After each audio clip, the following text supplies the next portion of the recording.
Welcome, weary traveler, to the gentle sands of ancient echoes sleep. Tonight, we journey far away, back to a time of monumental stones and timeless rivers, to the land of Kemet, the Black Land, ancient Egypt. Let the quiet whispers of the desert night settle around you, and feel the cool air drift across your skin as you prepare to rest. Our journey begins, as all life in Egypt did, with the Great River. Close your eyes and imagine the vast, dark ribbon of the Nile, flowing slowly, silently, under a sky heavy with stars. The ancient people called their home Kemet, the Black Land, a name that spoke of the rich, fertile soil that hugged the riverbanks, a stark contrast to the red desert beyond. This river was not just water, it was the very breath of the civilization. The rhythm of the river dictated the rhythm of life. The most important event was the great, reliable flood that brought life-giving silt. This annual event, the inundation, was so vital that it was used to mark the beginning of their civil calendar, a 365-day cycle divided into 3 seasons, all tied to the river's flow. Feel yourself drifting along its banks, where the world is quiet and the worries of the day are washed away. For a long time, the land was 2 separate kingdoms, Upper and Lower Egypt, each with its own crown. But around 3100 BC, a single king, often remembered as Narmer or Menes, brought the 2 lands together, joining the white crown of the south with the red crown of the north. This act of unification created the world's first great nation-state. At the head of this unified land stood the king, who was more than a man, he was the living embodiment of the gods on earth, the son of the sun god Ra. His most sacred duty was to maintain Ma'at, the cosmic order, truth, and balance of the universe, ensuring the sun rose and the Nile flooded.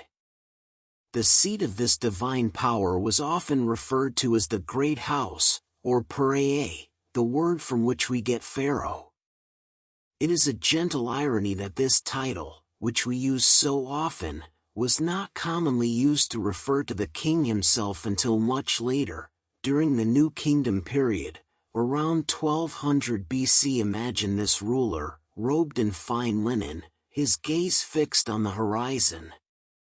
Look closely at his chin. Even the women who ruled, like Hatshepsut, wore a ceremonial false beard, a symbol of divinity and the authority of the god Osiris. In his hands, he held the 2 primary symbols of his authority, the crook, representing the shepherd who guides his people, and the flail, symbolizing the provider and the fertility of the land. These symbols, so heavy with meaning, are now just quiet shapes in the moonlight, inviting you to let go of your own burdens. While the pharaoh lived in splendor, the daily life of most Egyptians was simple and peaceful, dictated by the seasons of the Nile. Nearly everyone, from the farmer to the craftsman, dressed in light, clean linen clothing, which was perfect for the warm climate. Their diet was humble but nourishing, centered on grains, which were baked into bread, and fresh vegetables grown in the fertile black soil. And their drink? It was not water alone, but a thick, nutritious beer, consumed by all, a staple of their daily life and a source of energy for their long days. This simple, predictable rhythm of life, tied to the earth and the river, is a soothing thought to carry you towards sleep. The pharaoh's greatest concern was not his life on earth, but his journey into the next world. This is why the great monuments were built. Turn your gaze now to the west, where the colossal shapes of the pyramids rise against the dark sky. They are not merely buildings. They were constructed as eternal tombs, designed to protect the pharaoh's sarcophagus and, more importantly, to serve as a ramp or stairway for his soul, the Ba, to ascend and join the sun god Ra in the afterlife. The largest of these, the Great Pyramid of Khufu, is a testament to immense dedication, taking an estimated 20 years to complete, a period of time that now seems like a single, quiet breath in the long history of Egypt. Contrary to some stories, these colossal structures were not built by slaves.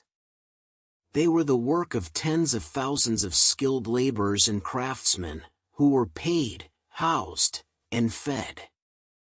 Excavations near the Giza Plateau have uncovered the remains of a large, temporary city that housed these workers, complete with massive bakeries to feed them and even medical facilities to care for their injuries.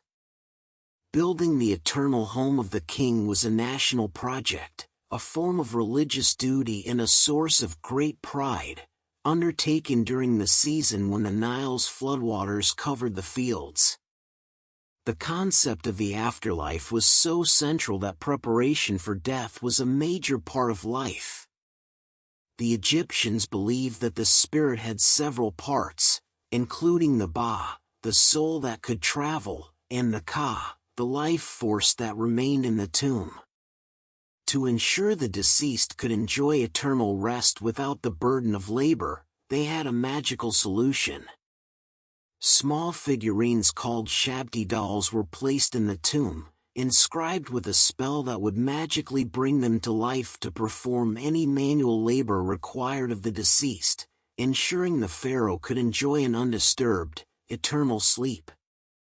The ancient Egyptians understood the importance of rest, both in this life and the next. Think of how they prepared for their sleep. Wealthy Egyptians did not use soft pillows like ours. Instead, they slept with curved headrests made of materials like wood, stone, or ivory, designed to elevate the head and protect their elaborate hairstyles. But protection was not just physical. When illness or trouble came, healing often involved not just medicine, but also the use of amulets, figurines, and the recitation of spells or prayers intended to restore health and resolve personal troubles. They believed in a holistic approach to well-being, where the spiritual and the physical were one. The world of the pharaohs was recorded by the scribes, the keepers of knowledge. They used a complex system of picture writing called hieroglyphs, which could be written in any direction, right to left, left to right, or top to bottom, with the reader knowing the direction by the way the animal and human figures faced. This writing was not just for history, it was also for magic. The spells used for healing and protection, like those associated with the amulets, were carefully written down, ensuring the words of power would endure and protect the sleeper for all eternity. As the sun sets over the desert, casting long shadows from the Great Pyramids, the ancient world settles into a quiet calm. The pharaoh, his false beard removed, his linen robes draped over a chest, prepares for his own rest. The workers in the city of the pyramid builders eat their last meal of bread and beer. The only sound is the gentle lapping of the Nile. Let the simplicity of their lives, the strength of their beliefs, and the quiet dedication of their work guide your mind to stillness. You have traveled far tonight, and now, like the pharaohs, it is time for your own deep, undisturbed rest. The echoes of ancient Egypt will guard your sleep. Good night. We leave the quiet village of the builders now, and turn our attention back to the great monuments, the silent guardians of the desert. The ancient Egyptians believed that the night was a time of passage, a journey for the sun god Ra through the underworld, and a time for the spirits of the deceased to prepare for their eternal life. It is in this quiet, mysterious space that we find the most enduring symbols of their faith. Look toward the east, where the Giza Plateau is watched over by a creature of myth and stone. The Great Sphinx lies in wait, a massive, silent figure with the body of a lion and the head of a man. It is one of the world's largest single-stone statues, stretching about 73 meters long and standing 20 meters high, a truly colossal presence. What is most remarkable is that this giant was not constructed block by block, but was carved directly from the natural bedrock of the plateau itself, a single, powerful emergence from the earth. It is believed to have been built for the pharaoh Khafre, whose pyramid stands just behind it, linking the king to this eternal guardian. As you look upon its quiet, unchanging face, notice the precision of the entire complex. The four sides of the Great Pyramid are almost perfectly aligned with the four cardinal directions, north, south, east, and west, a silent testament to the ancient astronomers who mapped the heavens to guide their kings. The path to eternity was long and carefully planned.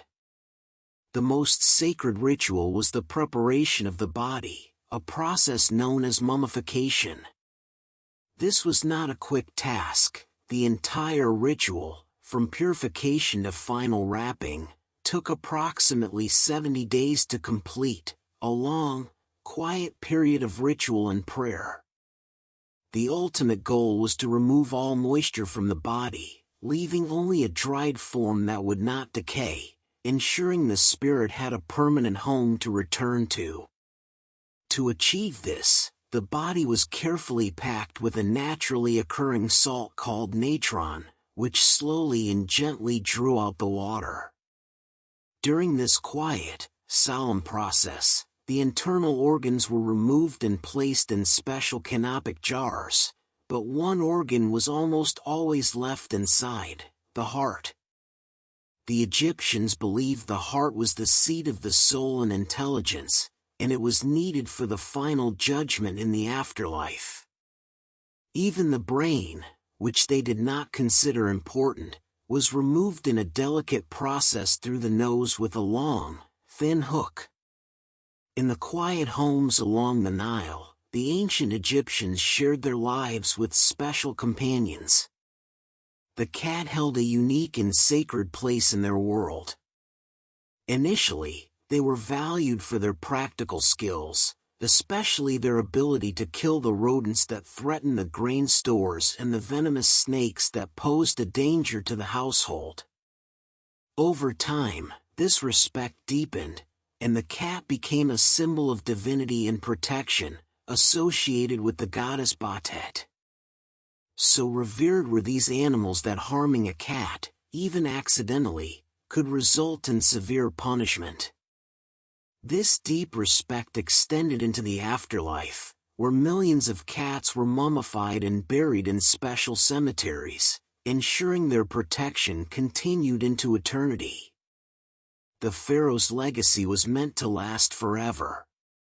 To ensure this, his name was not simply written, but was enclosed in an oval loop called a cartouche, a symbol that represented the protection of the universe surrounding his name. This act was a powerful form of magic, ensuring his identity was preserved for all time. In fact, the preparation for his eternal life began long before his death. The construction of the pharaoh's tomb was often started on the very day of his coronation, a quiet, continuous project that would last for decades. Let the thought of this quiet, continuous effort, the deep belief in eternal life, and the silent, watchful Sphinx bring you a sense of deep, peaceful rest. The echoes of ancient Egypt will guard your sleep. We turn now from the colossal, sun-drenched monuments of the Old Kingdom, and follow the river of time into a new era, the New Kingdom, where the pharaohs sought a different kind of eternal rest.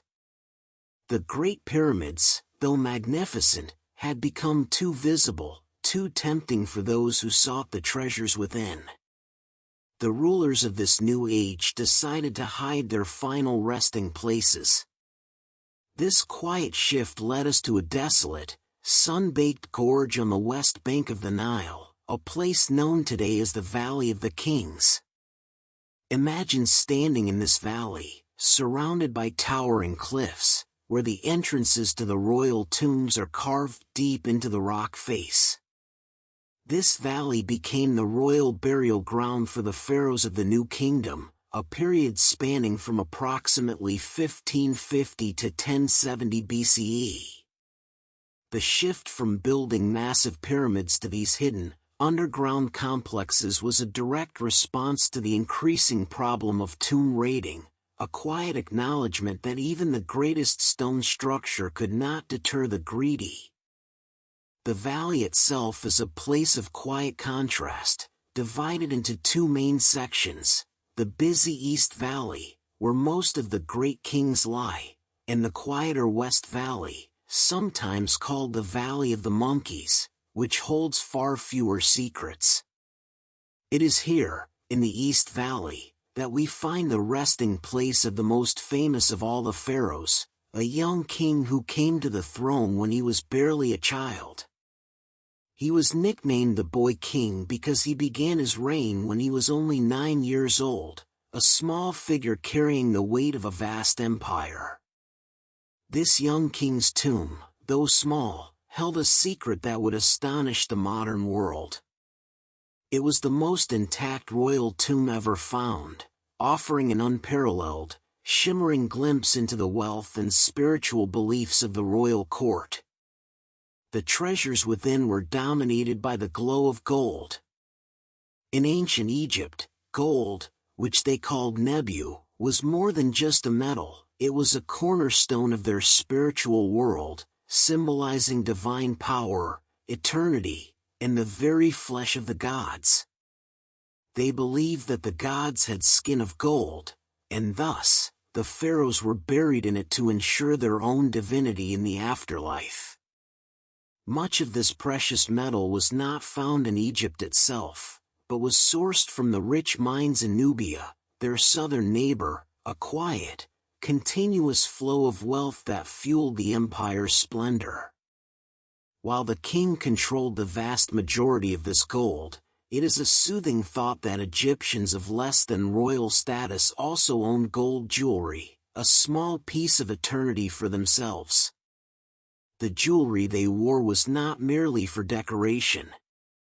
Every piece was a powerful form of amulet and protection, imbued with magic and meaning. A necklace shaped like a scarab beetle promised rebirth, while a bracelet of the Eye of Horus offered healing and protection from evil. They crafted these pieces with meticulous care, using a vibrant palette of materials. Imagine the quiet, focused work of the jewelers, setting stones of deep blue lapis lazuli, the color of the heavens, against the fiery red of carnelian, and the cool, pale green of turquoise, all bound together with the eternal luster of gold. Even the use of colored glass was an art form, carefully shaped to mimic the more precious stones, ensuring that protection and beauty were accessible to many. As we move from the grand tombs to the quiet rituals of daily life, we find a people deeply devoted to cleanliness and personal care. The ancient Egyptians were remarkably hygienic, often bathing daily in the Nile or using basins in their homes. To maintain this cleanliness and prevent problems like lice, both men and women often shaved their heads and bodies, preferring to wear elaborate wigs for special occasions. But perhaps the most enduring image is their use of eye makeup. The black eye paint, kohl, was not just cosmetic, it was a powerful form of medicine. It was used to protect the eyes from the sun's harsh glare, much like modern sunglasses, and its lead-based compounds were found to have properties that helped to ward off eye infections, a practical and beautiful defense against the desert environment. To keep their skin supple and fragrant in the dry heat, They regularly used scented oils and perfumes, often made from the quiet, delicate essence of flowers like jasmine and iris. These oils were rubbed into the skin after bathing, a final, soothing ritual before rest. Even their dental care was surprisingly advanced. They had a form of toothpaste, a coarse powder made from ingredients like rock salt, mint, dried iris flower, and pepper, which they used to clean their teeth, ensuring their breath was sweet and their smiles were bright. Let the thought of this gentle, meticulous care, the quiet devotion to beauty and health, wash over you now. You are safe, you are clean, and you are protected by the echoes of this ancient, beautiful world. Let the quiet rhythm of the Nile carry you now into the deepest sleep. We leave the quiet, sun-drenched courtyards of the Egyptian home and turn our attention back to the throne, where the weight of Ma'at, the cosmic order, rested upon the shoulders of the pharaoh. While the image of the male king is the most common, the history of this ancient land holds the quiet, powerful echoes of women who stepped into the role of the living god, ruling with the same authority and wearing the same ceremonial beard as their male counterparts. The earliest confirmed female pharaoh, a woman named Sobenferu, ruled at the end of the Middle Kingdom, a quiet but firm assertion of power that broke the traditional mold. But the most famous and longest reigning of these female kings was Hatshepsut, whose reign lasted for more than 20 years, a period of great peace, prosperity, and monumental building. She was a pharaoh of immense ambition, sending trade expeditions and constructing magnificent temples, ensuring her legacy was carved into the very stone of Egypt. Her reign stands as a testament to the fact that the divine right to rule was not solely bound by gender, but by the ability to maintain order and prosperity. Her long rule is only surpassed by a few, such as Ramses II, often called Ramses the Great, who reigned for an astonishing 66 years, a period so vast it seems to stretch across the horizon of time itself, filling the land with his temples and statues. Now, let your mind drift toward the great temples, the houses of the gods, which were not merely buildings but precise instruments connecting the earth to the heavens. The entrances to these sacred spaces were often marked by massive, sloping gateways called pylons, designed to resemble the twin mountains between which the sun rose. Standing before these pylons, you would often find a pair of tall, four-sided, tapering monuments called obelisks, their tips capped with gold to catch the first rays of the sun. These structures were built with an astonishing awareness of the cosmos. The great temple of Ammonius-Re at Karnak, for instance, was aligned with the rising of the midwinter sun, marking the shortest day of the year and the rebirth of the solar cycle. Even the earliest pyramids were carefully aligned towards the pole star, the fixed point around which the heavens seemed to turn, ensuring the pharaoh's soul had a clear path to the eternal, unchanging realm of the stars. This quiet, cosmic precision is a soothing thought, a reminder of the deep order that governed their world. The knowledge of this cosmic order, the history of the pharaohs, and the spells for the afterlife were all preserved by the quiet, dedicated work of the scribes. Their primary writing material was papyrus, a thick paper-like substance made from the reeds that grew abundantly along the Nile. Imagine the scribe, sitting cross-legged, carefully preparing his sheet.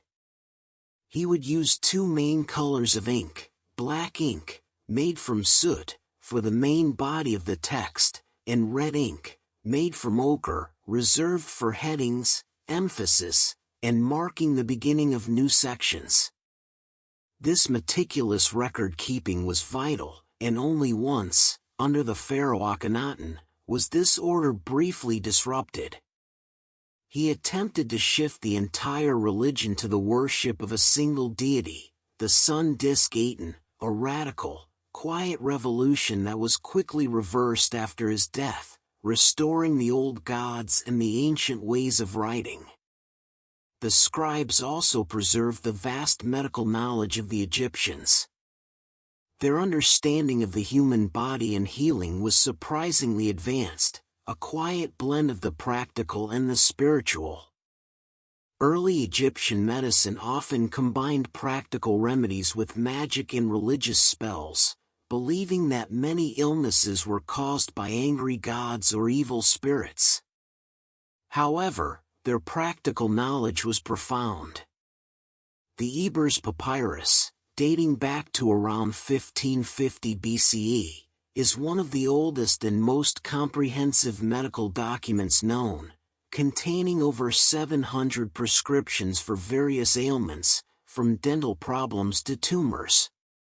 Their physicians were skilled enough to perform surgery, and archaeological evidence shows they used sophisticated tools like scalpels, forceps, and scissors, a quiet testament to their deep, practical understanding of anatomy. As the night deepens, we turn to the quiet moments of leisure that punctuated the lives of the ancient Egyptians. They enjoyed various forms of entertainment, including music, dancing, and, most famously, board games. The most popular of these was Senet, a game of chance and strategy that held deep spiritual significance, representing the journey of the deceased through the underworld. It was a quiet way to pass the time and prepare the soul for eternity. And finally, let the thought of their quiet companions bring you peace. While the cat was sacred, Egyptians also kept other pets, including dogs, who were valued for hunting and companionship, as well as more exotic animals like monkeys and falcons. Let the gentle presence of these ancient companions and the quiet rhythm of their lives guide you now into the deepest, most peaceful sleep. As the quiet games of the home come to an end, we turn our gaze outward, to the borders of the great empire, where the power of the pharaoh was not only spiritual but military. The New Kingdom, the age of the great builders and the hidden tombs, was also an age of quiet, organized strength, where the army was the shield that protected the peace of the Nile Valley. Imagine the desert floor trembling slightly, not with an earthquake, but with the silent, swift approach of the chariots. These were the elite, the shock troops of the Egyptian army, a symbol of both military superiority and royal prestige. The chariots themselves were marvels of light engineering, typically carrying 2 men, a driver and an archer or spearman. They were not merely for charging into battle, their true power lay in their speed and mobility, allowing them to act as scouts, messengers, and swift flanking forces, providing a terrifying advantage on the open battlefield. The introduction of the chariot, likely from the Hyksos invaders, fundamentally changed Egyptian warfare, transforming the army into a mobile, powerful force that could project the pharaoh's will across vast distances. The pharaoh himself was often depicted riding a chariot, a powerful image of his control over the fastest and most terrifying weapon of his time, a quiet, powerful echo of his divine might. The long history of Egypt is also a story of things lost and quietly rediscovered. The sands of the desert and the waters of the Mediterranean have acted as silent keepers of secrets, preserving entire cities that vanished from memory. One of the most fascinating is the city of Amarna, built by the heretic pharaoh Akhenaten as his new capital, dedicated to the sun disk Aten. After his death, the city was deliberately abandoned and dismantled, its stones reused, leaving behind a ghost city that now offers a unique, quiet snapshot of life during his brief, revolutionary reign. Even more mysterious are the cities swallowed by the sea. The sunken city of Heracleion, once a major port and religious center, was rediscovered beneath the waves of the Mediterranean, its statues and temples perfectly preserved by the quiet, cold embrace of the water. These lost cities, now slowly giving up their secrets, remind us that even the most bustling centers of civilization can become quiet echoes, waiting patiently for the light of discovery. For centuries, the beautiful, complex picture writing of the ancient Egyptians, the hieroglyphs, remained a silent mystery, a language locked away in the tombs and temples. The key to unlocking this silence was a simple, broken slab of stone found in 1799, the Rosetta Stone. This single artifact contained the same message inscribed in 3 different scripts: the formal hieroglyphs, the everyday demotic script, and ancient Greek. It was the presence of the Greek text, a language scholars could read, that provided the quiet, crucial link. The decipherment was finally achieved by the French scholar Jean-François Champollion in 1822, who realized that the hieroglyphs were not purely pictorial but also represented sounds, a phonetic alphabet hidden within the pictures. This quiet breakthrough was like turning on a light in a vast, dark library, allowing the voices of the pharaohs, the scribes, and the gods to speak again after millennia of silence. The long, continuous line of the pharaohs, which began with the unification of the 2 lands, eventually came to a quiet, dramatic end. The last true pharaoh of Egypt was not a native Egyptian, but a woman of Greek descent, Cleopatra VII. She was the final ruler of the Ptolemaic dynasty, a line of kings and queens established by one of Alexander the Great's generals. Her story is one of quiet, political brilliance and high drama, but her defeat marked the end of an era. In 30 BCE, Egypt fell under the control of the Roman Empire, becoming merely a province. The pharaonic tradition, which had lasted for over 3,000 years, faded into a quiet memory, its temples still standing, but its rulers now answering to Rome. Yet, the quiet legacy of the pharaohs did not truly end. Even under Roman rule, the traditions of the past were honored. The Romans themselves were so impressed by the Egyptian reverence for the afterlife that they continued the practice of mummification for centuries after the conquest, a final, quiet nod to the power of the ancient Egyptian faith.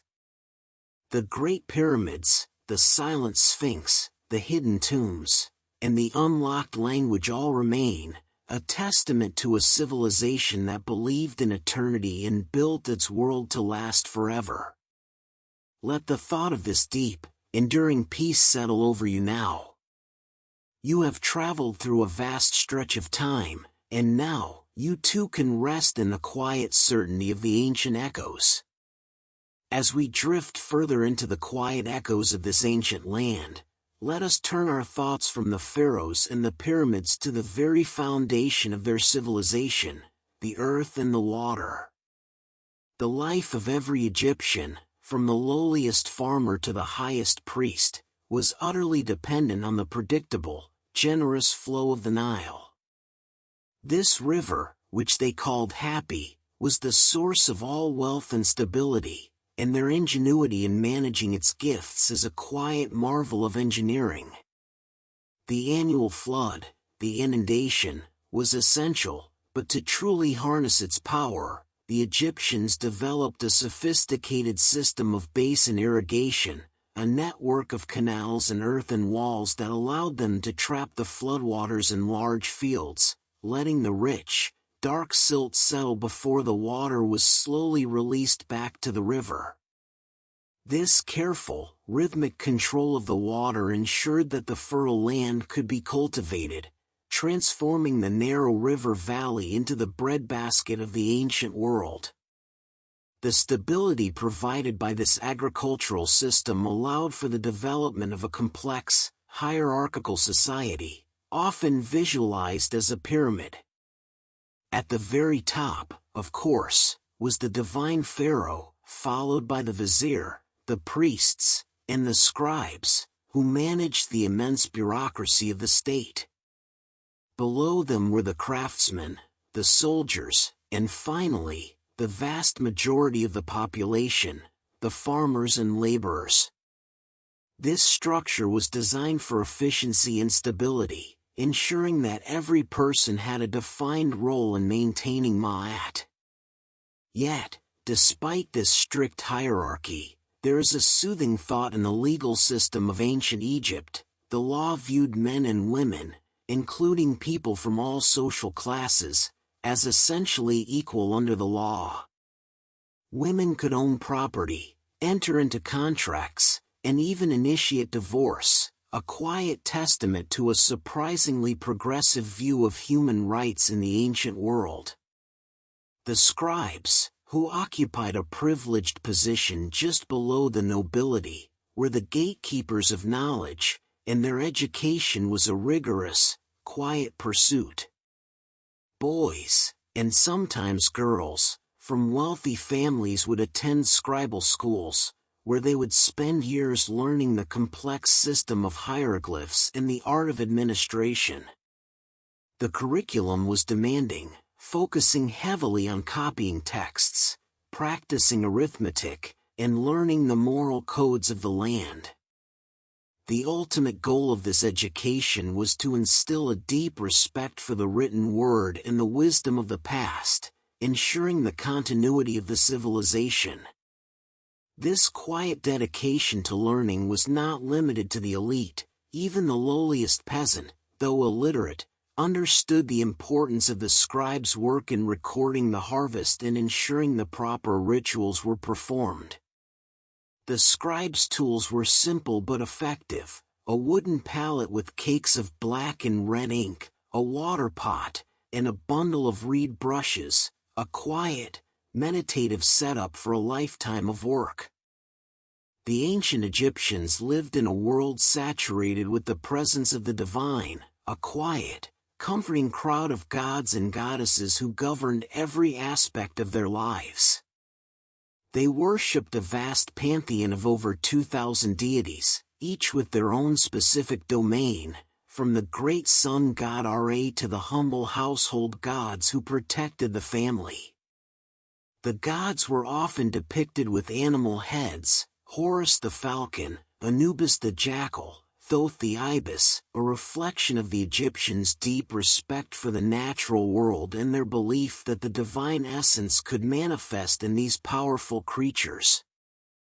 The most important myth, the story of Osiris, Isis, and Horus, was the foundation of their belief in the afterlife, a quiet, reassuring narrative of death, resurrection, and eternal life that offered comfort and meaning to every Egyptian.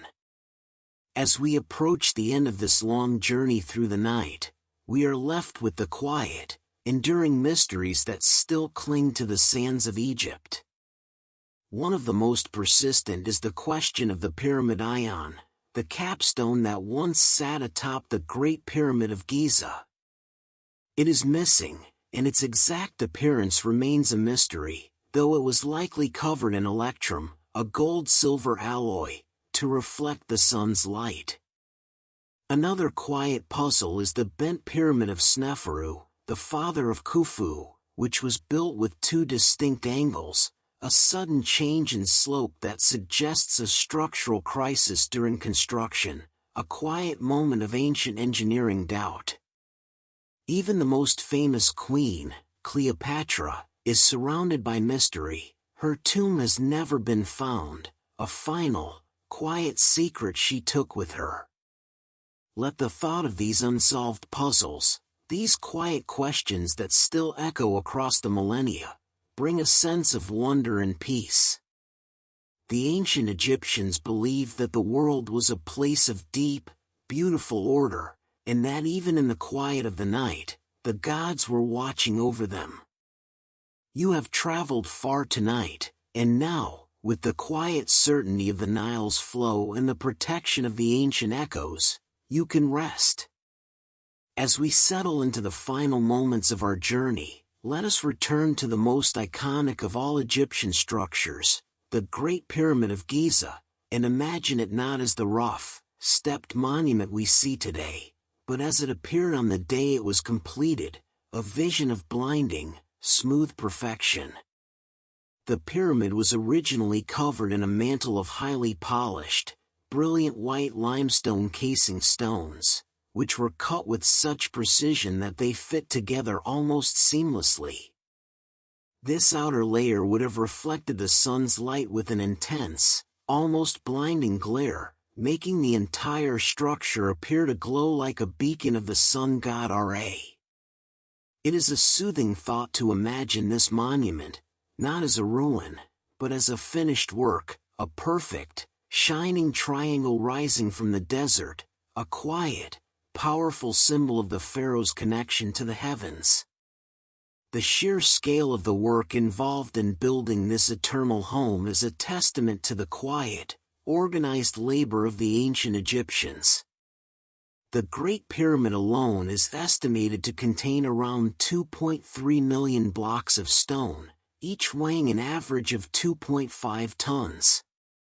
While the majority of the stone was quarried locally, the special, high-quality granite used for the king's chamber and other internal structures had to be transported from Aswan, a distance of over 800 kilometers down the Nile. Imagine the quiet, rhythmic effort of the barges floating down the river, carrying these massive stones, a slow, steady procession of dedication that spanned 2 decades. This monumental effort was held together not just by stone, but by a special, high-quality mortar that was used to bind the core blocks, a secret recipe that remains a quiet mystery to modern science, a final, enduring echo of their engineering genius. In the quiet moments of their daily lives, the ancient Egyptians sought to reflect the perfection of their gods, and this was most evident in their personal care. Long before glass mirrors were invented, they used highly polished discs of copper or bronze to create their reflections. These mirrors were not just tools for vanity, their circular shape and reflective quality suggested the sun and the moon, linking the user to the divine. The handles of these mirrors were often beautifully crafted in the shape of a papyrus stem or the goddess Hathor, making the act of looking at one's reflection a quiet, daily ritual of connecting with the divine and ensuring one's appearance was pleasing to the gods. This deep connection between the physical and the spiritual, the practical and the profound, is a gentle thought to carry you into your own rest. As we cross the threshold of the 100th fact, we are left with the quiet, persistent questions that still linger in the desert air. One of the most intriguing involves the pharaoh Tutankhamun. Despite the incredible wealth found in his tomb, the chamber itself was surprisingly small for a king, leading many to believe that his tomb was originally intended for a private citizen or a lesser noble, hastily converted for the boy king after his unexpected death. This quiet mystery suggests a moment of chaos and urgency in the royal court, a sudden need to find a resting place for the divine ruler. Another enduring mystery is the true fate of Nefertiti, the great royal wife of Akhenaten, whose beautiful bust is one of the most famous artifacts of the ancient world. Her tomb has never been definitively found, and her final resting place remains one of the great, quiet secrets of the Valley of the Kings, a beautiful queen lost to the sands of time. The long, quiet journey through the history of ancient Egypt is now complete. We have traveled from the life-giving flow of the Nile to the eternal rest of the pharaohs, from the colossal pyramids to the smallest, most sacred amulets. The ancient Egyptians believed that the afterlife was a continuation of this life, a peaceful existence in the field of reeds, where they would farm, feast, and enjoy the company of their loved ones for all eternity. This belief in a peaceful, eternal future is the final, most soothing echo of their civilization. Let the thought of this quiet, perfect world, where the sun always shines and the Nile always floods, settle over you now. You have traveled through a vast stretch of time, and now, with the quiet certainty of the Nile's flow and the protection of the ancient echoes, you can rest. The great pyramids stand as silent guardians, and the river flows on, a constant, gentle reminder of the eternal order. Sleep now, and let the echoes of ancient Egypt guard your dreams. As the quiet of the night deepens, let us listen closely to the ancient echoes, not just of stone and water, but of sound itself. Music was an integral part of Egyptian life, a quiet, constant companion in temples, at festivals, and in the home. The Egyptians possessed a wide array of instruments, but the most popular string instrument was the harp, its gentle, resonant notes filling the air with a soothing melody. The harp was often depicted in tomb paintings, played by musicians in quiet, intimate settings, its music a gentle bridge between the mortal and the divine worlds. The rhythm of life along the Nile was marked by percussion, the simplest and oldest form of music. The very first musical instruments used by the Egyptians were the clapper or castanet, simple pieces of wood or ivory that provided a sharp, rhythmic beat for dancing in ceremonies. But the most sacred and distinctive percussion instrument was the sistrum, a metal rattle shaped like a loop with crossbars and loose metal discs. This instrument was highly important in religious worship, particularly in the cult of the goddess Hathor, and its gentle, shimmering sound was believed to ward off evil spirits and calm the goddess's temper. Imagine the quiet, hypnotic sound of the sistrum, or rhythmic shaking that lulls the mind into a state of peaceful contemplation, a sound that has echoed through the temples for thousands of years. This music, with its simple, repetitive melodies and rhythms, was designed to create a sense of order and harmony, a sonic reflection of Ma'at. The visual world of the ancient Egyptians was just as carefully ordered as their music. Their art, seen in the vibrant paintings on tomb walls and the carvings on temple pylons, was not meant to be a realistic depiction of the world, but a symbolic one, aimed at creating and maintaining order. The most common method for conveying importance in their art was through difference in scale. The larger the figure, the more important they were. Thus, the pharaoh is always depicted as colossal, towering over his wife, his children, and his enemies, a quiet, visual assertion of his divine authority. Furthermore, Egyptian art is characterized by its clear, simple lines and flat areas of color, avoiding the illusion of depth or perspective. This deliberate choice created a sense of timelessness and permanence, ensuring that the images, which were meant to last for eternity, would never be subject to the fleeting changes of the mortal world. While many pharaohs are remembered for their building projects or their peaceful reigns, some were defined by their quiet, relentless military ambition. One such ruler was Thutmose III, often regarded as one of the greatest military commanders in history. He transformed Egypt from a relatively inward-looking kingdom into an expansive empire, leading his armies on numerous successful campaigns. His military genius was such that he is sometimes referred to as the Napoleon of Egypt, a quiet acknowledgement of his strategic brilliance and his ability to command vast armies across the Near East. He was a pharaoh keen on conquest, and his victories brought immense wealth and prestige to Egypt, securing its borders and ensuring a long period of stability and prosperity. As we drift toward the end of this segment, let us consider two final, quiet details that speak to the meticulous nature of this civilization. The Egyptians were so concerned with the proper recording of their world that they had a specific term for the place where the scribes worked and stored their precious papyri, the parank, or the house of life.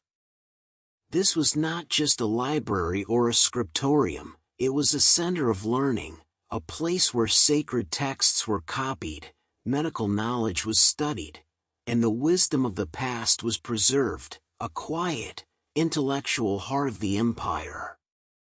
And finally, let the thought of the simple, everyday tools bring you peace. The scribes, in their quiet work, would often use a small, thin reed pen, cut and chewed at the end to create a brush-like tip, a simple, elegant tool that allowed them to create the beautiful, flowing script of the hieroglyphs. Let the quiet rhythm of the reed pen on the papyrus, the gentle notes of the harp, and the enduring order of the pharaohs guide you now into the deepest, most peaceful sleep. As our long journey through the quiet echoes of ancient Egypt continues, let us turn our gaze toward the sheer, overwhelming scale of the pharaoh's ambition, a scale that speaks of a profound belief in their own divinity and the eternal nature of their reign. A belief so powerful it was carved into the very stone of the land. We find ourselves now standing in the quiet, vast expanse of the western bank of the Nile at Thebes, where the desert meets the fertile land, a place of transition, of setting suns and eternal rest. Here, two immense figures sit in silent, unmoving contemplation, the colossi of Memnon, the quiet, weathered guardians of a mortuary temple that has long since crumbled into the sand, leaving only these two towering sentinels to mark its passing. These colossal statues, rising over 60 feet into the clear Egyptian sky, are the silent, unblinking image of the great pharaoh Amenhotep III, a ruler of immense wealth and peaceful power, whose reign was a golden age of art and diplomacy. Imagine the quiet, slow process of their creation, the immense blocks of quartzite sandstone quarried from far away, dragged across the land, and carved with a patient, unhurried precision that defies the passage of time.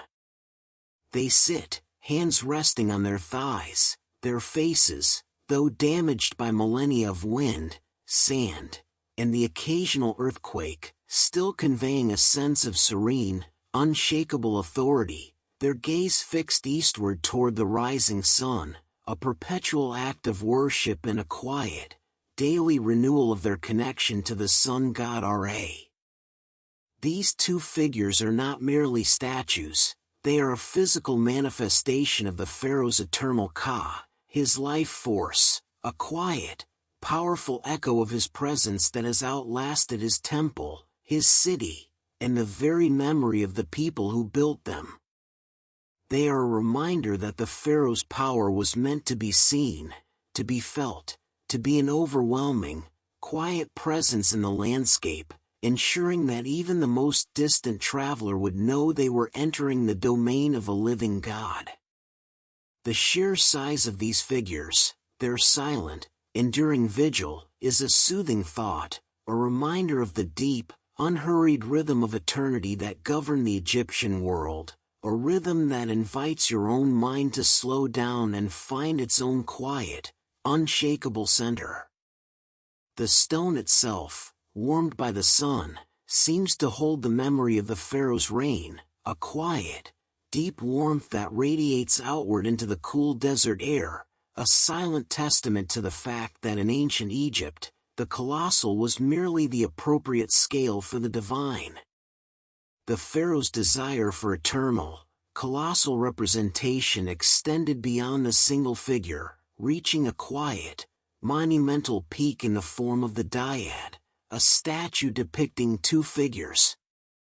One of the most remarkable examples of this is the colossal statue of Amenhotep III seated alongside his great royal wife, Queen Tai, a piece of sculpture so immense that it holds the distinction of being the largest known dyad ever carved in Egyptian history, a quiet, powerful statement of their shared, divine authority. This statue, now a centerpiece in the Egyptian Museum, was originally part of the same vast mortuary complex as the Colossi of Memnon, a testament to the pharaoh's profound love and respect for his queen, elevating her to a near-equal status in the eternal record. The quiet intimacy of the pose, despite the overwhelming scale, speaks volumes about the importance of the royal family in maintaining the cosmic order. The pharaoh and his queen, seated side by side, represent the perfect balance of male and female power, the harmonious duality that was essential for the maintenance of Ma'at.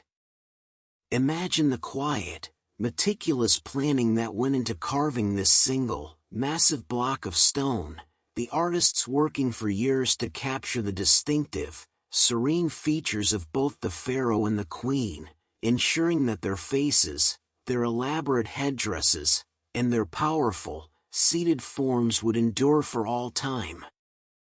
The fact that this dyad, a statue of two people, is the largest of its kind, quietly underscores the unique power and influence Queen Tai held during her husband's reign, a woman who was not just a consort but a powerful political and religious figure in her own right, her image carved in stone to sit eternally beside the sun-like presence of her husband. This quiet, shared monumentality is a deeply comforting thought, a vision of eternal partnership and balanced power, a perfect, unmoving image of harmony that invites your own mind to find a similar state of quiet, balanced rest. As we move our focus from the colossal, sun-warmed stone, let us allow our minds to drift toward a color that was equally sacred and pervasive in the Egyptian world, the deep, shimmering, celestial blue. This was not merely a decorative color, it was the color of the heavens, the color of the deep, life-giving waters of the Nile, and the color of the gods themselves. This brilliant hue was most often achieved through a unique, non-clay ceramic material known as faience, a substance so central to the Egyptian aesthetic that it is often simply referred to as Egyptian faience. The brilliant blue glaze that covers these objects, from small amulets to large ritual vessels, was a color rich with symbolic value, representing the sky, the water, and the divine, a quiet, constant reminder of the eternal, watery chaos from which the world was created. The process of creating this brilliant blue was a quiet, almost alchemical marvel of ancient technology, a testament to the Egyptians' mastery of materials. Faience is a material that would be better associated with glass than with pottery, as it is composed primarily of silica, the main component of desert sand, mixed with small amounts of copper to achieve the vibrant blue, and then fired at high temperatures. The fact that this brilliant, divine color was derived from the most abundant and common material in their landscape, the quiet, ever-present desert sand, is a beautiful, soothing thought, a reminder that the divine was always present, even in the most mundane elements of their world. The resulting objects, shimmering with this brilliant, undying blue, were considered to be magical, imbued with the powers of rebirth and eternal life. The glaze itself, with its subtle, internal shimmer, was thought to capture the light of the sun, giving the object an almost living quality, a quiet, internal glow that symbolized the eternal light of the gods. Imagine a small, blue faience hippopotamus, a popular form for these objects, its rounded form and deep blue color symbolizing the fertile waters of the Nile and the creative power of the goddess Tauret. Holding such an object, You would feel a quiet connection to the very forces of creation, a tangible piece of the divine world brought into the mortal realm. This deep, symbolic connection between the color blue, the material of the earth, and the concept of eternity is a profoundly comforting thought, a quiet assurance that the cycle of life and death was merely a transition, and that the promise of rebirth was always present, shimmering just beneath the surface of the everyday world. The quiet, cool touch of the faience, its smooth, glassy surface, is a gentle sensation that invites your mind to relax and let go of the day's worries, drifting instead into the quiet, blue dream of the Egyptian afterlife, where the sky and the water merge into a single, eternal promise of peace. Finally, let us turn our attention to the quiet, personal rituals of the ancient Egyptians, the daily acts of grooming and adornment that spoke volumes about their status, their hygiene, and their connection to the divine.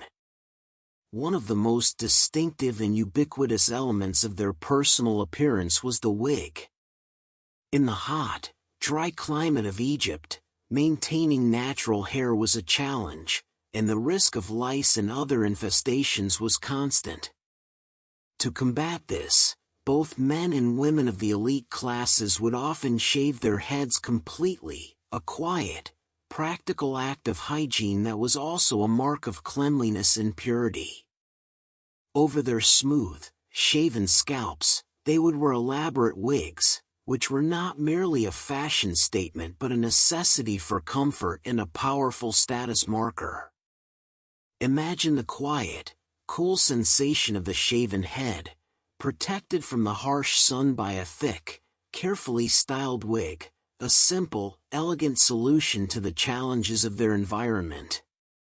These wigs were predominantly worn by the elite, a visible sign of their wealth and position in the strictly defined social hierarchy, as only the wealthy could afford the materials and the skilled labor required to create and maintain them.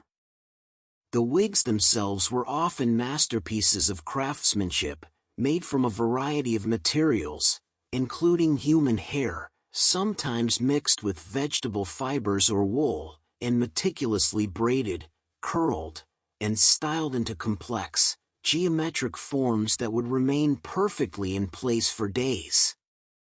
The quiet ritual of putting on the wig each morning was an act of transformation, a way of presenting oneself to the world as a person of order, status, and divine favor.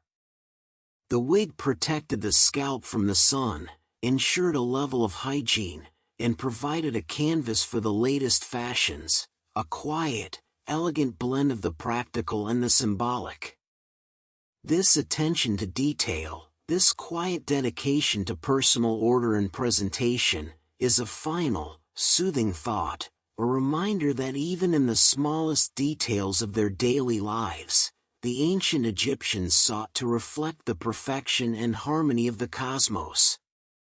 Let the quiet image of the pharaoh, seated eternally in his colossal stone, his head crowned with a perfectly styled, dark wig, his gaze fixed on the rising sun, be the final image that guides you into a deep, peaceful, and dreamless sleep. As our long journey through the quiet echoes of ancient Egypt continues, let us turn our gaze toward the sheer, overwhelming scale of the pharaoh's ambition, a scale that speaks of a profound belief in their own divinity and the eternal nature of their reign, a belief so powerful it was carved into the very stone of the land. We find ourselves now standing in the quiet, vast expanse of the western bank of the Nile at Thebes, where the desert meets the fertile land, a place of transition, of setting suns and eternal rest. Here, two immense figures sit in silent, unmoving contemplation, the colossi of Memnon, the quiet, weathered guardians of a mortuary temple that has long since crumbled into the sand, leaving only these two towering sentinels to mark its passing. These colossal statues, rising over 60 feet into the clear Egyptian sky, are the silent, unblinking image of the great Pharaoh Amenhotep III, a ruler of immense wealth and peaceful power, whose reign was a golden age of art and diplomacy. Imagine the quiet, slow process of their creation, the immense blocks of quartzite sandstone quarried from far away, dragged across the land, and carved with a patient, unhurried precision that defies the passage of time. They sit, hands resting on their thighs, their faces, though damaged by millennia of wind, sand, and the occasional earthquake, still conveying a sense of serene, unshakable authority, their gaze fixed eastward toward the rising sun, a perpetual act of worship and a quiet, daily renewal of their connection to the sun god Ra. These two figures are not merely statues, they are a physical manifestation of the pharaoh's eternal Ka, his life force, a quiet, powerful echo of his presence that has outlasted his temple, his city, and the very memory of the people who built them.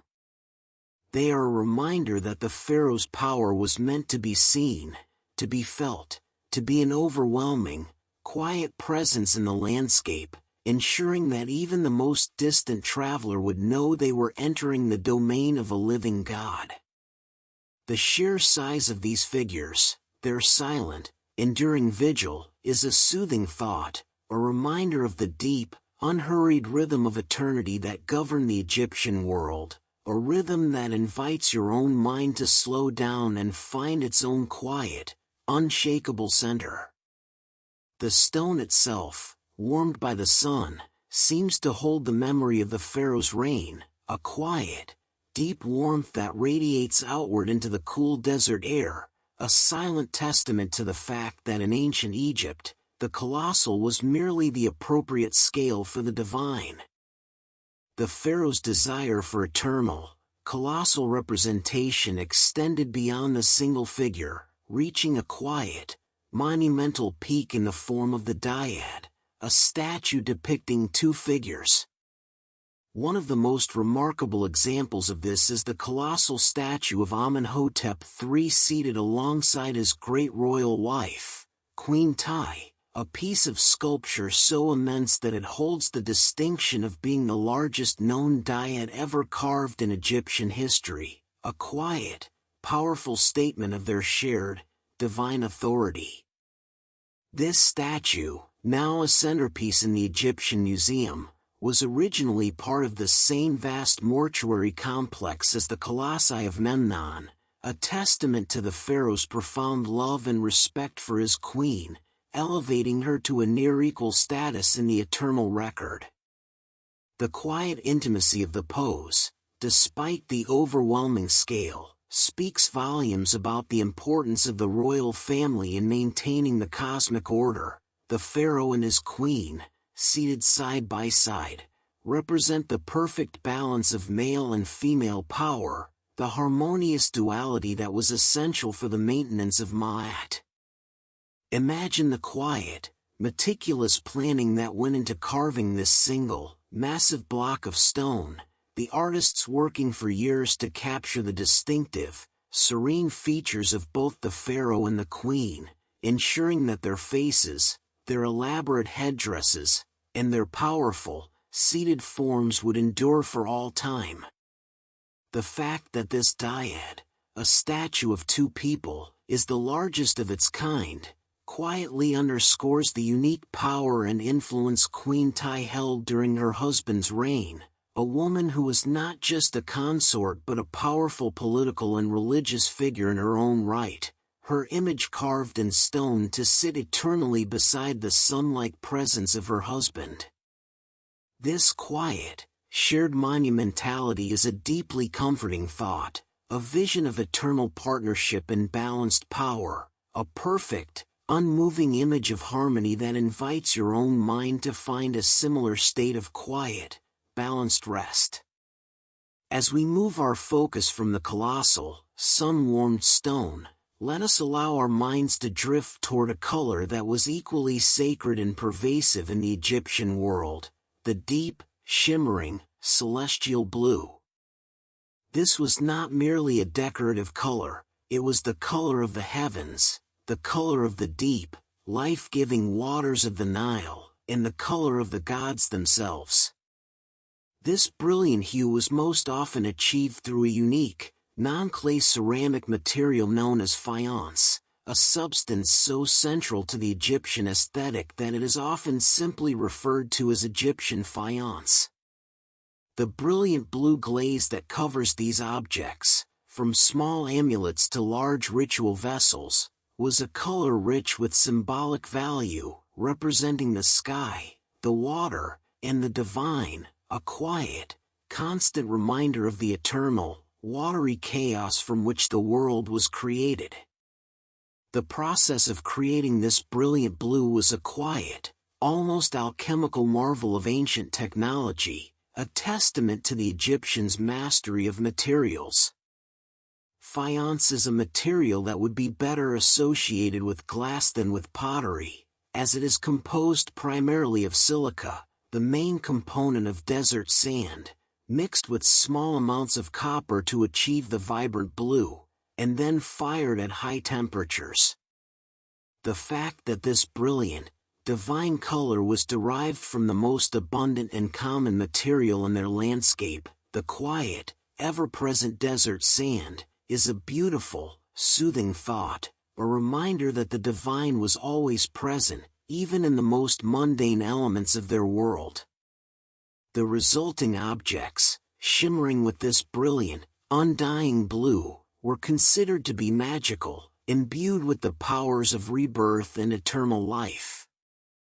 The glaze itself, with its subtle, internal shimmer, was thought to capture the light of the sun, giving the object an almost living quality, a quiet, internal glow that symbolized the eternal light of the gods. Imagine a small, blue faience hippopotamus, a popular form for these objects, its rounded form and deep blue color symbolizing the fertile waters of the Nile and the creative power of the goddess Tauret. Holding such an object, you would feel a quiet connection to the very forces of creation, a tangible piece of the divine world brought into the mortal realm.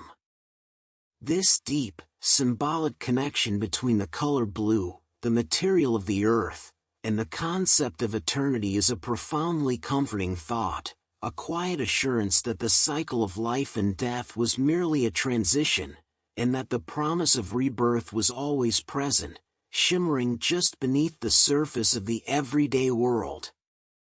The quiet, cool touch of the faience, its smooth, glassy surface, is a gentle sensation that invites your mind to relax and let go of the day's worries, drifting instead into the quiet, blue dream of the Egyptian afterlife, where the sky and the water merge into a single, eternal promise of peace. Finally, let us turn our attention to the quiet, personal rituals of the ancient Egyptians, the daily acts of grooming and adornment that spoke volumes about their status, their hygiene, and their connection to the divine. One of the most distinctive and ubiquitous elements of their personal appearance was the wig. In the hot, dry climate of Egypt, maintaining natural hair was a challenge, and the risk of lice and other infestations was constant. To combat this, both men and women of the elite classes would often shave their heads completely, a quiet, practical act of hygiene that was also a mark of cleanliness and purity. Over their smooth, shaven scalps, they would wear elaborate wigs, which were not merely a fashion statement but a necessity for comfort and a powerful status marker. Imagine the quiet, cool sensation of the shaven head, protected from the harsh sun by a thick, carefully styled wig, a simple, elegant solution to the challenges of their environment.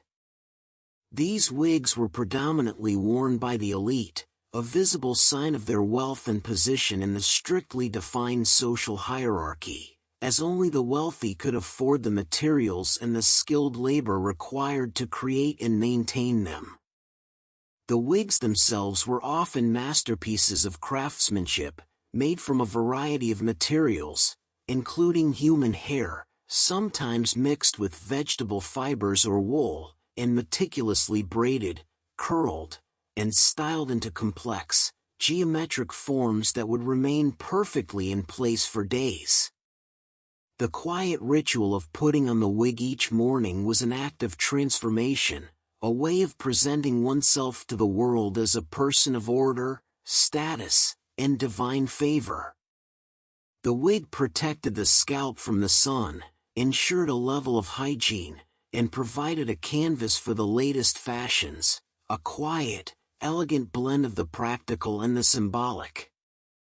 This attention to detail, this quiet dedication to personal order and presentation, is a final, soothing thought, a reminder that even in the smallest details of their daily lives, the ancient Egyptians sought to reflect the perfection and harmony of the cosmos. Let the quiet image of the pharaoh, seated eternally in his colossal stone, his head crowned with a perfectly styled, dark wig, his gaze fixed on the rising sun, be the final image that guides you into a deep, peaceful, and dreamless sleep. Each year, the river swells and spills over its banks, leaving behind dark, fertile soil. This gift of water turns dry earth into fields of green, and it is here, along these riverbanks, that one of the greatest civilizations in human history quietly awakens.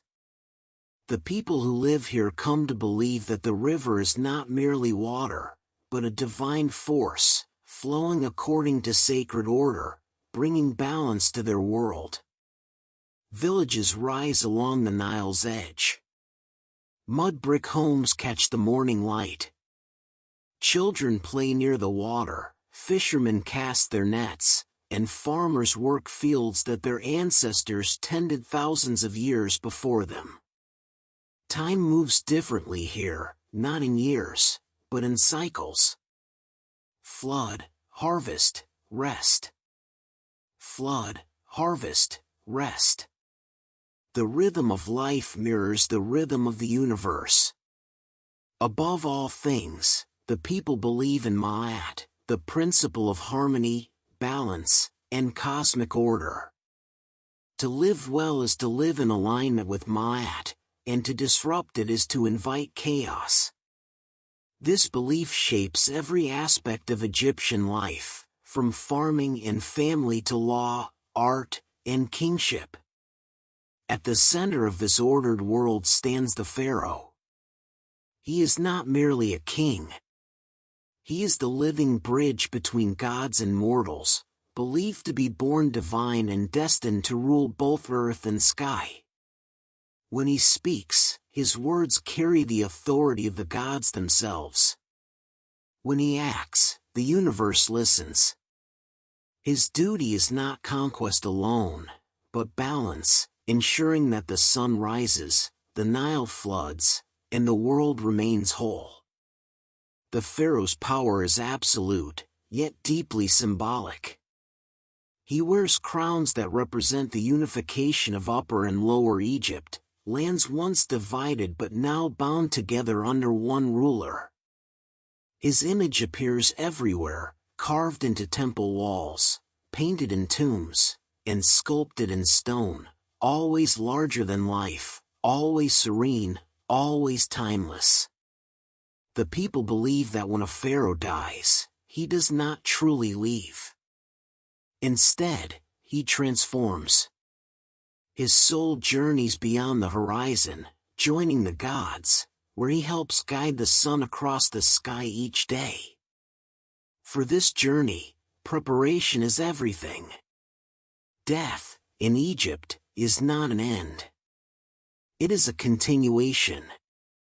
From a young age, Egyptians learn that the soul is made of many parts, the Ka, the Ba, and the Ak.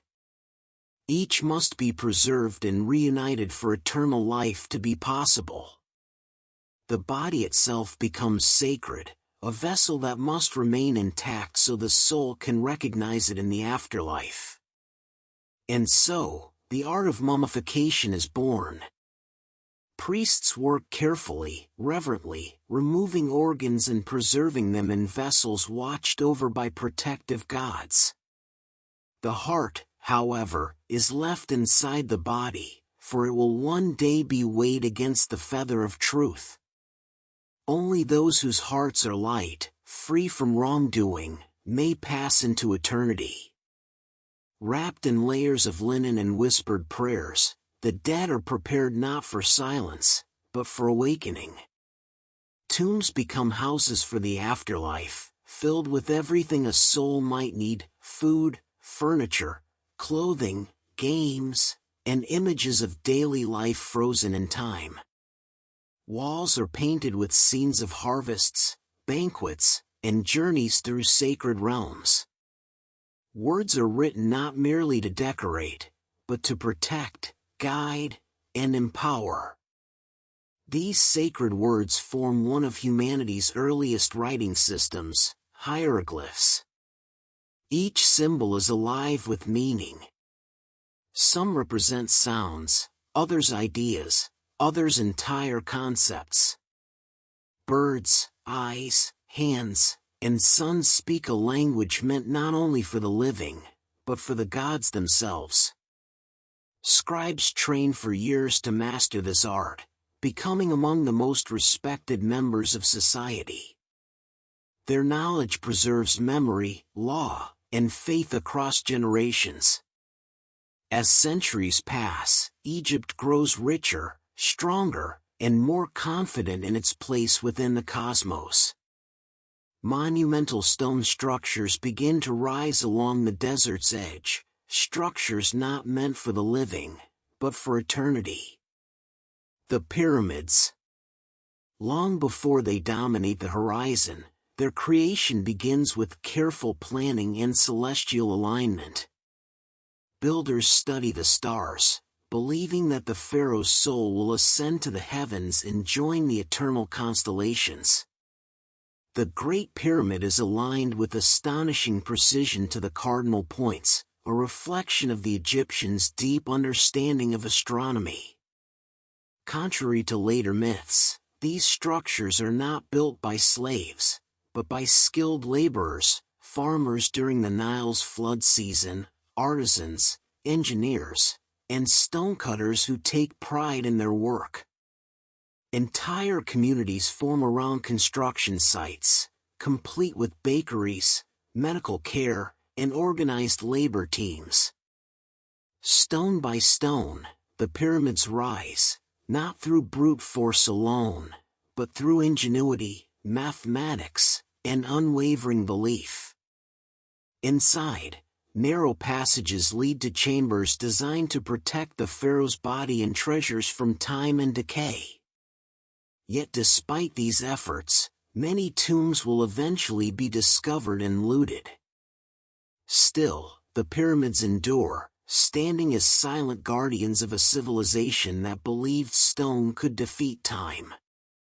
As dynasties rise and fall, Egypt's story continues to unfold. New gods gain prominence. Old ones are reimagined. Ra, the sun god, sails across the sky by day and through the underworld by night. Osiris rules the realm of the dead, embodying rebirth and resurrection. Isis, powerful and compassionate, becomes the protector of kings and children alike. Temples grow grander, their columns carved with lotus and papyrus, symbols of life and renewal. Priests perform daily rituals to feed and clothe the gods, ensuring divine favor remains strong. These temples are not places of quiet reflection, but living centers of economy, learning, and power. Even time itself is sacred. The Egyptians develop a calendar based on the cycles of the sun and the flooding of the Nile, dividing the year into seasons of inundation, growth, and harvest. Their understanding of time is not rushed or linear, it is eternal, repeating, dependable, like the rising sun. Art follows strict rules, not for lack of creativity, but but for clarity and permanence.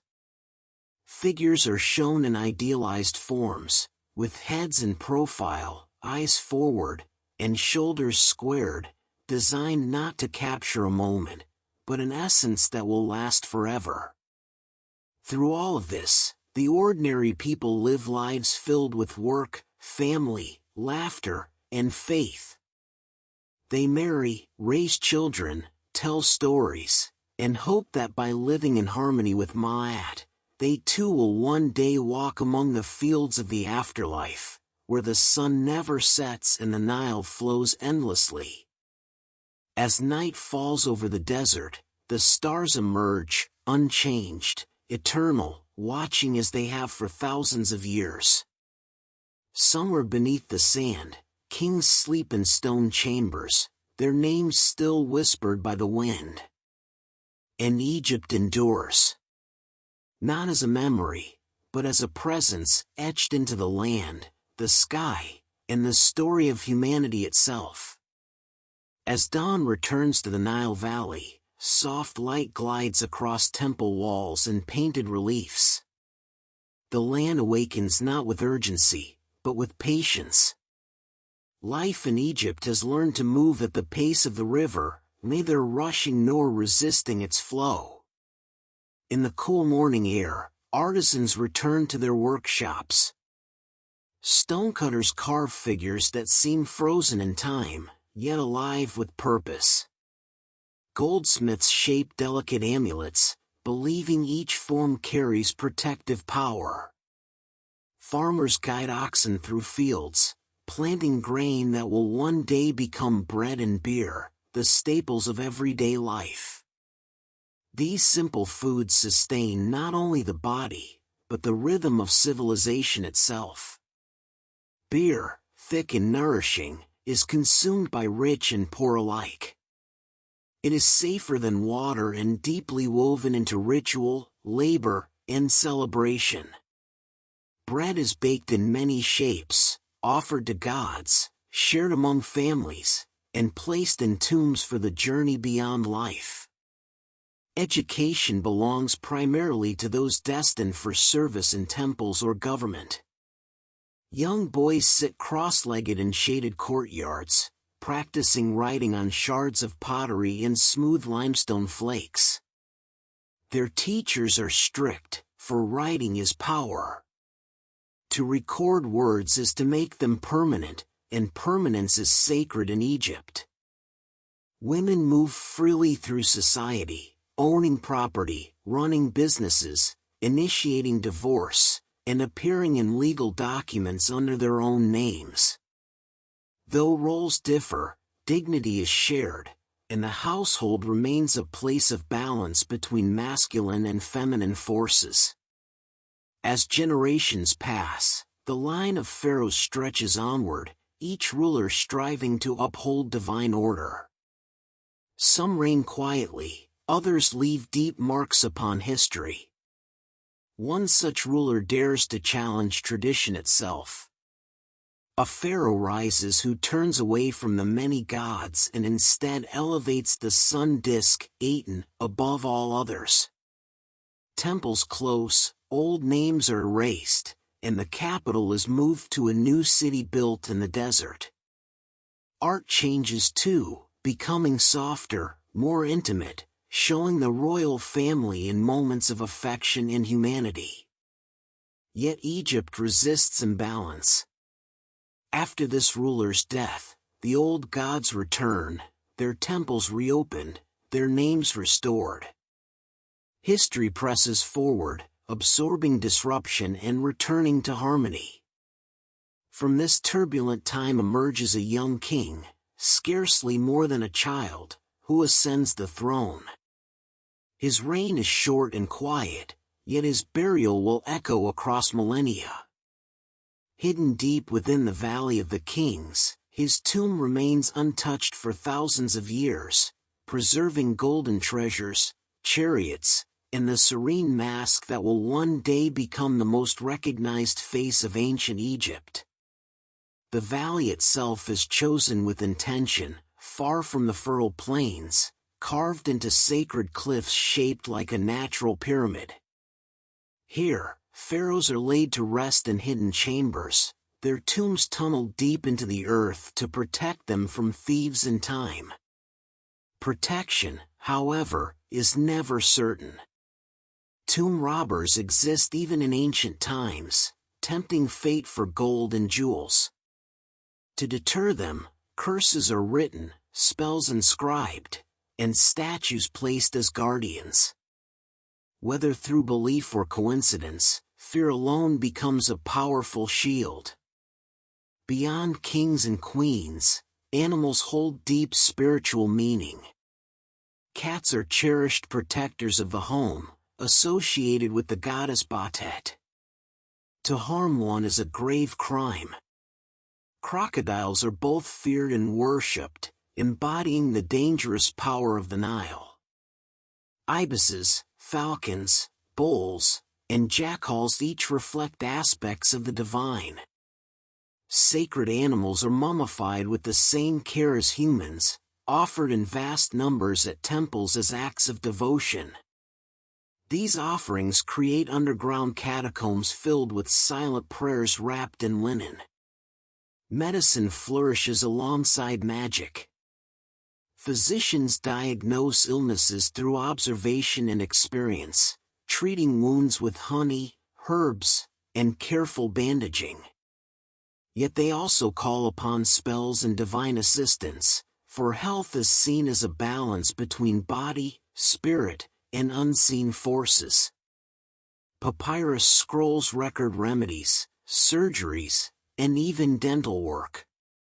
The human body is studied not out of curiosity alone, but reverence, shaped by the belief that understanding creation honors the Creator.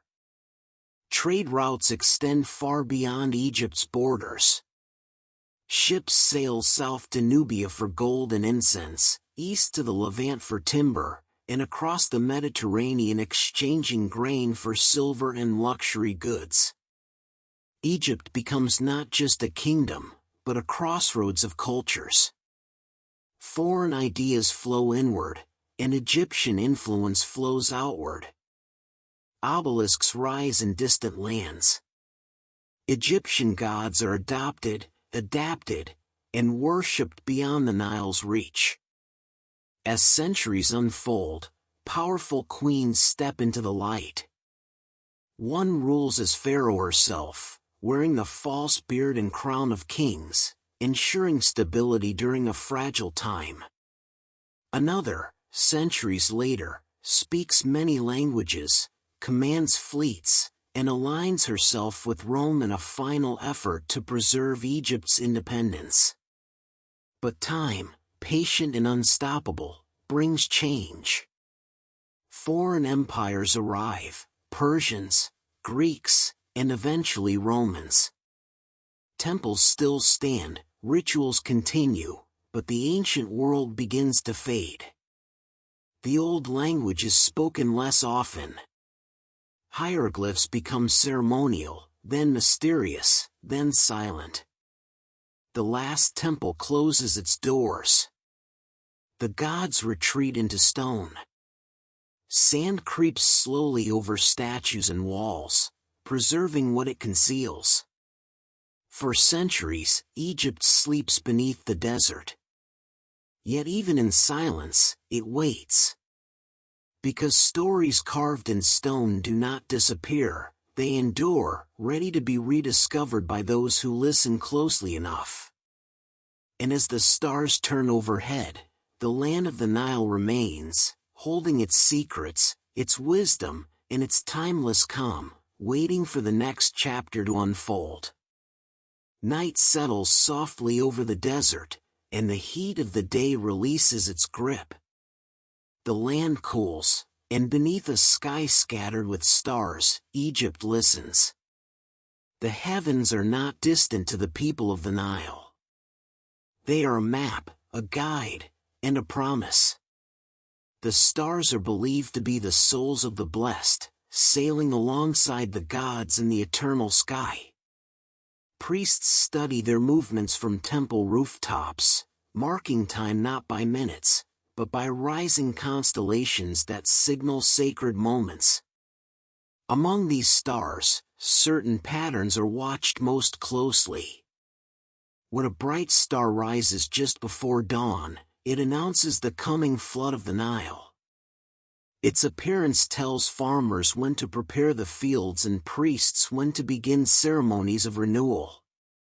In this way, sky and earth remain forever connected. Within temple walls, knowledge is carefully guarded. Not all wisdom is meant for everyone. Sacred texts are kept in hidden chambers known as houses of life, where priest-scholars study medicine, astronomy, mathematics, and ritual language. These are places where learning is considered an act of devotion. Numbers themselves hold meaning. Geometry is not merely a tool, but a reflection of divine order. Through careful measurement, surveyors redraw field boundaries after each flood, restoring balance between land and people. The precision of their work ensures that harmony returns year after year. Music drifts through temples and homes alike. Harps, flutes, drums, and sistrums accompany rituals, celebrations, and prayers. Sound is believed to please the gods, to calm restless spirits, and to restore inner balance. Certain rhythms are played only at specific times, aligning human emotion with cosmic order. Scents also carry power. Incense burns constantly in temples, its smoke rising like a bridge between worlds. Frankincense and myrrh are imported from distant lands, offered to gods whose presence is felt through fragrance rather than form.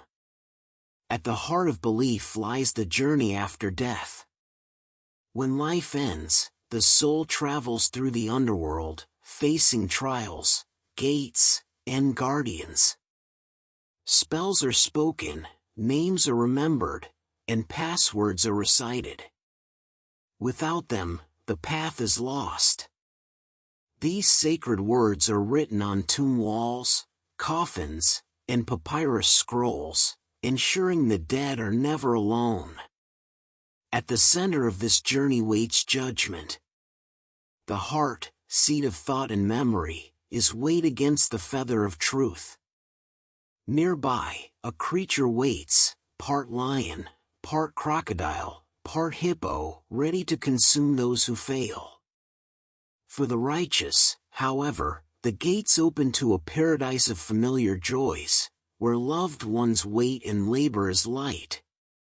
To ensure success, amulets are placed among the wrappings of the dead. Scarabs rest over the heart, inscribed with pleas for silence during judgment. Protective eyes watch from jewelry and coffins, guarding against harm in both worlds. Even names carry power. To speak a name is to give life, to erase it is to destroy existence. Pharaohs carve their names deeply into stone, enclosing them in protective shapes to ensure they are remembered forever. Those who fall from favor may have their names chiseled away, condemned to a second death of forgetting. Time continues its slow turning. As empires rise beyond Egypt's borders, new ideas arrive, and old beliefs adapt. Greek scholars visit temples, learning geometry, medicine, and philosophy from priests whose traditions stretch back thousands of years. Egyptian gods take on new forms, merging with foreign deities, their influence spreading across the ancient world. In the city of Alexandria, knowledge is gathered like never before.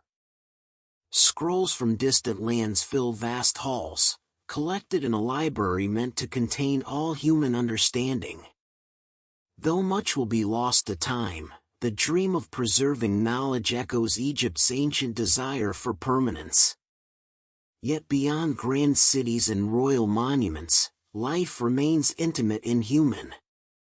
Families gather in the evenings, sharing stories by lamplight. Children learn songs, games, and prayers. Festivals fill the streets with color, music, and laughter. During these times, statues of gods are carried from temples, allowing ordinary people to see and celebrate the divine. Dreams are taken seriously. They are believed to be messages from the gods, guidance offered when the conscious mind rests. Dream interpreters offer insight, while temples provide spaces where seekers sleep in hopes of receiving visions. Even magic lives quietly alongside daily life. Spells are spoken for protection, love, healing, and luck. They are not seen as dark or forbidden, but practical, another way to align with the unseen forces of the world. Words, symbols, and intention combine, reinforcing the belief that the universe listens. As centuries fade into centuries, Egypt changes, yet never fully disappears. New rulers adopt old customs. New languages borrow ancient words. The land remembers. Eventually, temples fall silent. Hieroglyphs become unreadable. The old gods retreat into myth. Sand and stone preserve what memory forgets. But Egypt's voice is patient. It waits in buried chambers, in aligned stones, in star-mapped ceilings and written spells. It waits for curious hands, thoughtful minds, and quiet moments of wonder. The desert breathes differently at dawn. As pale light spreads across the sand, shadows retreat from towering statues whose faces have watched the horizon for lifetimes beyond counting. Their expressions are calm, unchanging, as if they understand what humans often forget, that time is not an enemy, but a tide. Across Egypt, temples and monuments are built not quickly, but deliberately. Stone blocks are shaped with copper tools, polished with sand, and hauled across great distances by teams working in quiet coordination. Water is poured onto sand to ease the passage of sledges, and ramps rise and fall as structures grow toward the sky. Each monument is placed with intention. Nothing is random. Temples align with the rising sun on sacred days, filling inner sanctuaries with light only once or twice a year. In these moments, gods are believed to awaken, their presence flooding the stone halls with unseen power. Among the most enduring figures carved into the land is a guardian with the body of a lion and the face of a king.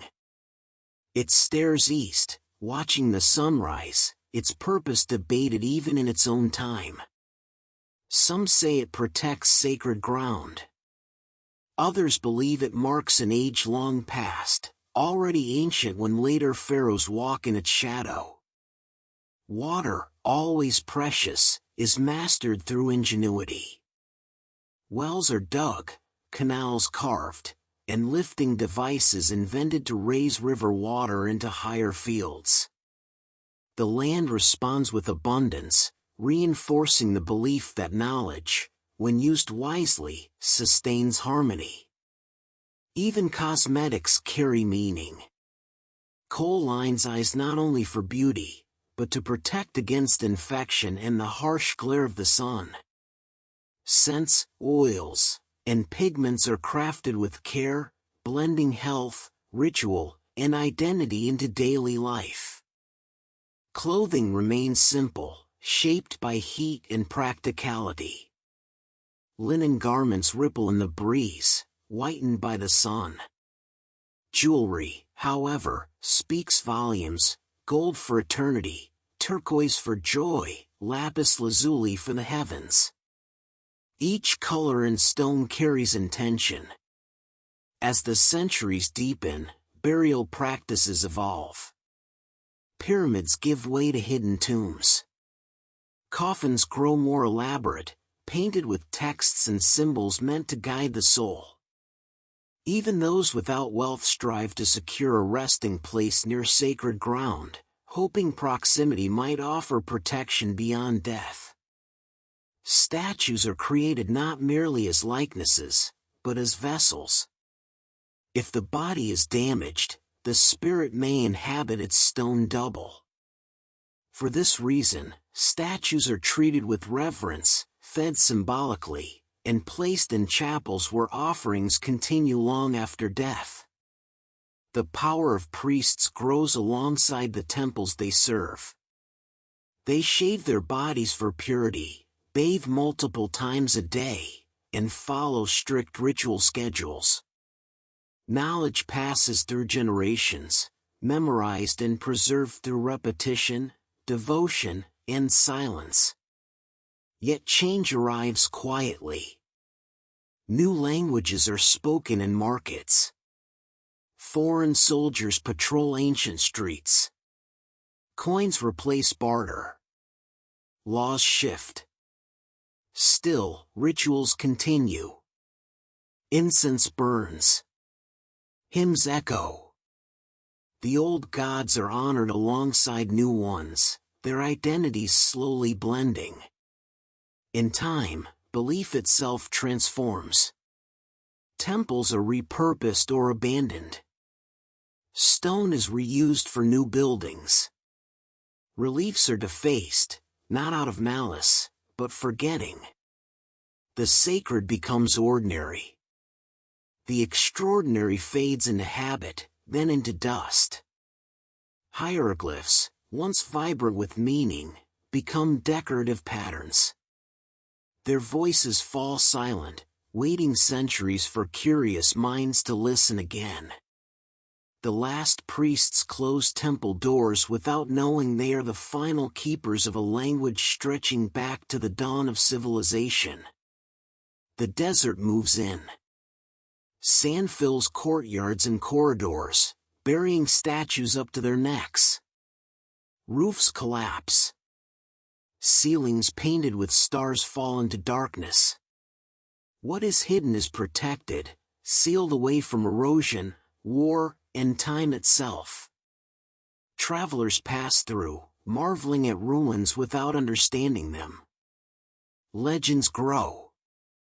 Myths replace memory. Egypt becomes a land of wonders without explanations. Yet beneath the silence, everything remains. The measurements carved into stone still align with stars. The pigments still hold color. The stories still wait on walls, patient and precise. Centuries later, distant thunder echoes, not from the sky, but from footsteps returning. Shovels strike sand. Light enters sealed chambers. Eyes meet gold and pain unchanged by time. The long sleep begins to end. But Egypt does not rush to reveal itself. It unfolds slowly, offering fragments, questions, and echoes. It reminds the world that greatness is not loud, and endurance is not hurried. As night returns to the desert, the ruins glow softly beneath the moon. The wind passes through broken columns like a whispered prayer, carrying memory forward.